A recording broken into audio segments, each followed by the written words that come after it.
Thrissur corporation mayor സ്ഥാനാർത്ഥിയായി doctor Niji ജസ്റ്റിനെ പ്രഖ്യാപിച്ചതിന് പിന്നാലെ കോൺഗ്രസ് ഗ്രൂപ്പ് സമവാക്യങ്ങൾ തകിടം മറിയുന്ന കാഴ്ചയ്ക്കാണ് നഗരം സാക്ഷ്യം വഹിക്കുന്നത്.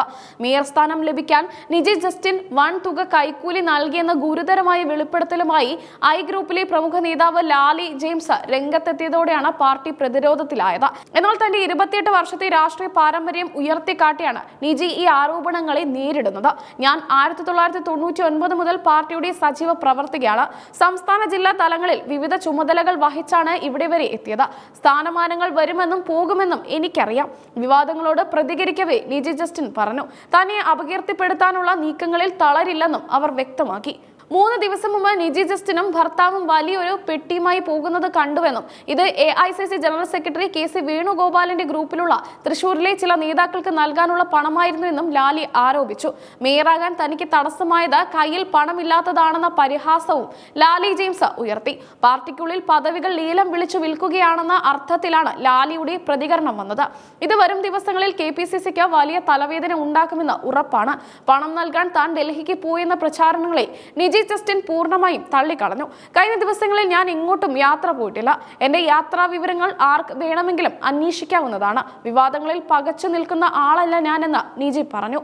വിവാദങ്ങളെക്കാൾ കൂടുതൽ വരാനിരിക്കുന്ന ഭരണപരമായ കാര്യങ്ങളിൽ ശ്രദ്ധ കേന്ദ്രീകരിക്കാനാണ് താൻ ആഗ്രഹിക്കുന്നതെന്ന് അവർ വ്യക്തമാക്കി. ഇന്ന് നല്ലൊരു ദിവസമാണെന്നും പാർട്ടിയുടെ അന്തസ്സ് ഉയർത്തിപ്പിടിക്കുന്ന രീതിയിൽ പ്രവർത്തിക്കുമെന്നും അവർ മാധ്യമങ്ങളോട് പ്രതികരിച്ചു. ലാലി ജെയിംസിന്റെ ആരോപണങ്ങൾക്ക് പിന്നിൽ കൃത്യമായ ഗ്രൂപ്പ് താൽപര്യങ്ങൾ ഉണ്ടെന്നാണ് സൂചന. ഐ ഗ്രൂപ്പിന്റെ പ്രധാന നേതാവായ ലാലിയെ തഴഞ്ഞ KC വേണുഗോപാൽ പക്ഷക്കാരിയായി നിജിയെ പരിഗണിച്ചത് ഗ്രൂപ്പ് വൈരാഗ്യം വർദ്ധിച്ചിട്ടുണ്ട്. ലാലിയോട് തനിക്ക് ഒന്നും പറയാനില്ലെന്നും ഇക്കാര്യത്തിൽ മറുപടി പറയേണ്ടത് പാർട്ടി നേതൃത്വമാണെന്നും നിജി വ്യക്തമാക്കി. മേയർ തിരഞ്ഞെടുപ്പിൽ എല്ലാ കോൺഗ്രസ് അംഗങ്ങളുടെയും വോട്ട് തനിക്ക് ലഭിക്കുമെന്ന് നിജി ആത്മവിശ്വാസം പ്രകടിപ്പിച്ചു. UDFന് പുറത്തുനിന്നുള്ള വോട്ടുകൾ കൂടി തനിക്ക് കിട്ടാൻ സാധ്യതയുണ്ടെന്നും അവർ അവകാശപ്പെട്ടു. ഭിന്നതകൾ തിരഞ്ഞെടുപ്പിനെ ബാധിക്കില്ലെന്നാണ് നിജിയുടെ പക്ഷം. ഡോക്ടർ നിജി ജസ്റ്റിന്റെ വിദ്യാഭ്യാസ യോഗ്യതയും രാഷ്ട്രീയ അനുഭവ സമ്പത്തും മേയർ സ്ഥാനത്തേക്ക് അവരെ പരിഗണിക്കാൻ കാരണമായതായി ഔദ്യോഗിക നേതൃത്വം പറയുന്നു.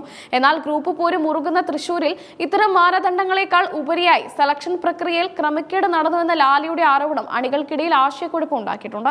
KC വേണുഗോപാൽ ഗ്രൂപ്പിലെ ചില പ്രാദേശിക നേതാക്കളുടെ പേരെടുത്ത് പറയാതെ ലാലി ജെയിംസ് നടത്തിയ വിമർശനം ജില്ലയിലെ കോൺഗ്രസിൽ വലിയ പൊട്ടിത്തെറികൾക്ക് കാരണമായേക്കാം.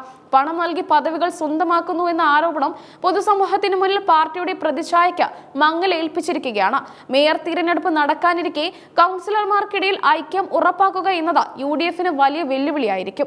ലാലി ജെയിംസിനെ പോലെ ഒരു മുതിർന്ന നേതാവ് പരസ്യമായി രംഗത്തെത്തിയത് വിമത നീക്കങ്ങൾക്ക് വഴിമരുന്നിടാൻ സാധ്യതയുണ്ട്. KPCC നേതൃത്വം ഉടൻ ഇടപെട്ട പ്രശ്നം പരിഹരിച്ചില്ലെങ്കിൽ ഭരണം സുഗമമായി കൊണ്ടുപോകാൻ നിജി ജസ്റ്റിന് പ്രയാസപ്പെടേണ്ടി വരും. തൃശൂർ കോർപ്പറേഷനിലെ പുതിയ സംഭവവികാസങ്ങൾ കേരളത്തിലെ കോൺഗ്രസ് രാഷ്ട്രീയത്തിൽ പദവികൾക്കായി നടക്കുന്ന ചരടുവലികളുടെയും സാമ്പത്തിക ഇടപാടുകളുടെയും നേർചിത്രമായാണ് രാഷ്ട്രീയ നിരീക്ഷകർ കാണുന്നത്. ഡോക്ടർ നിജി ജസ്റ്റിൻ ഈ പ്രതിസന്ധികളെ മറികടന്ന് മേയർ കസേരയിൽ ഇരിക്കുമോ അതോ പുതിയ തർക്കങ്ങൾ ഉടലെടുക്കുമോ എന്ന് വരും മണിക്കൂറുകളിൽ അറിയാം.